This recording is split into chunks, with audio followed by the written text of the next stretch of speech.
The mansion was quiet until a sharp scream broke the silence. Miss Williams shouted, her voice shaking with anger. She had just opened her room and found all her expensive clothes burnt to ashes on the floor. In the living room, David sat quietly. His face was wet with tears, but his eyes burned with pain and anger. He did not answer her call. This young man had suffered too much, and tonight, his pain had finally turned into fire. But this is how it all began. Stay with me to the end, and please subscribe to my channel. It was midnight in Lagos. The streets were empty, only stray dogs barking in the dark. A young woman walked fast, carrying a newborn baby wrapped in an old cloth. Her face showed fear and shame. She stopped at a pile of trash by the roadside. With shaking hands, she placed the baby down.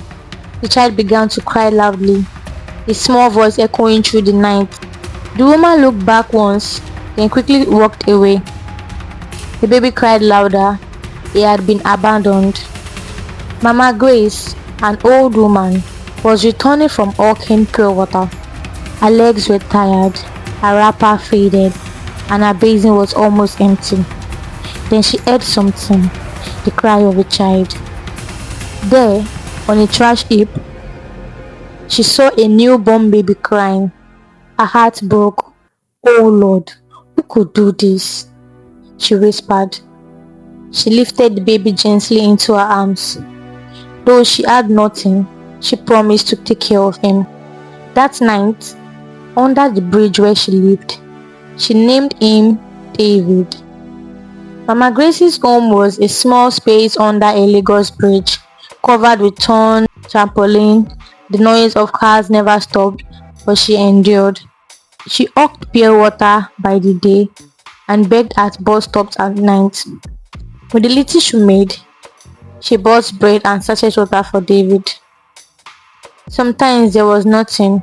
On those nights, David cried from hunger and she held him close, whispering, "One day, my son, one day, life will be better." Despite the hardship, David grew cheerfully. He followed Mama Grace to hawk, shouting in traffic, "Pure water! Cold water!" But Lagos was harsh. Policemen chased hawkers. Downfall buses nearly crushed him. His knees carried many scars, but his heart grew stronger. Even in poverty, Mama Grace and David found joy. At night, they shared dry bread, laughed, and told stories. Sometimes David looked at her and promised, "Mama, one day I will build you a house. You will never hawk again." Mama Grace smiled with tears in her eyes. He was not her blood, but he was truly her son. When David was 11, tragedy struck. One night, they walked by a busy highway. Mama Grace stepped onto the road. A speeding car came, highlights flashing. The car hit her. She fell. The basin crashed, and sachets of water burst across the road. David screamed and ran to her. "Mama, Mama!" His tears dropped onto her wrinkled hands. The driver stopped.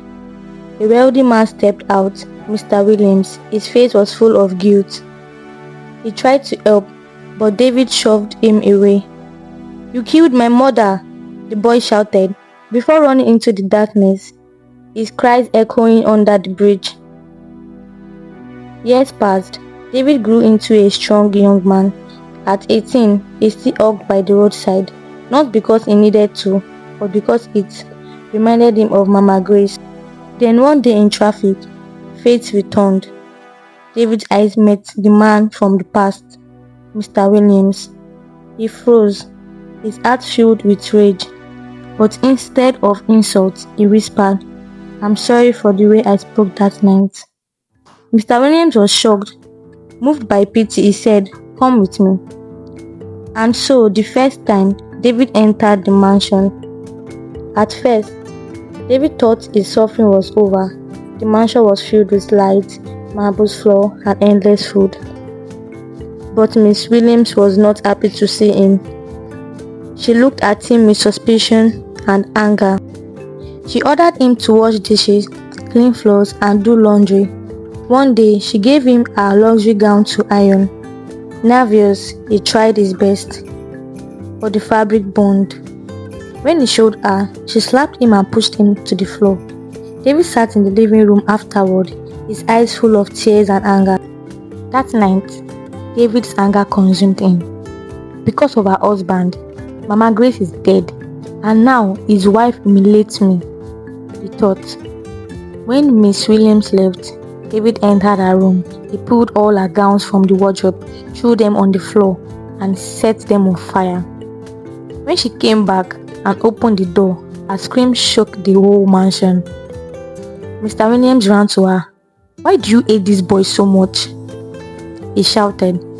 Miss Williams broke down crying. Through tears, she confessed. David was her son, the child she abandoned years ago. Mr. Williams froze. He was the father. David overheard everything. His legs weakened. His heart broke. The woman who rejected him was his mother. The man who killed Mama Grace was his father. David's heart was heavy with hate, but time passed, and slowly forgiveness began to enter. Mr. Williams begged for mercy. Miss Williams tried to make amends. David studied, worked hard, and by 25 he was successful, handsome, wealthy, and respected. One evening, while driving home, he saw a young lady hawking popcorn by the roadside. He stopped. Her tired face reminded him of his own childhood. David smiled softly. "Never again will I ignore the cries of the forgotten," he whispered. This is David's story, a journey of pain, betrayal, forgiveness, and hope. A boy abandoned in the trash, raised under a bridge, who became a man of success. Life may break us, but with love and strength, we can rise again. Please don't forget to like, comment, subscribe, and share my video for more powerful stories like this. Thank you.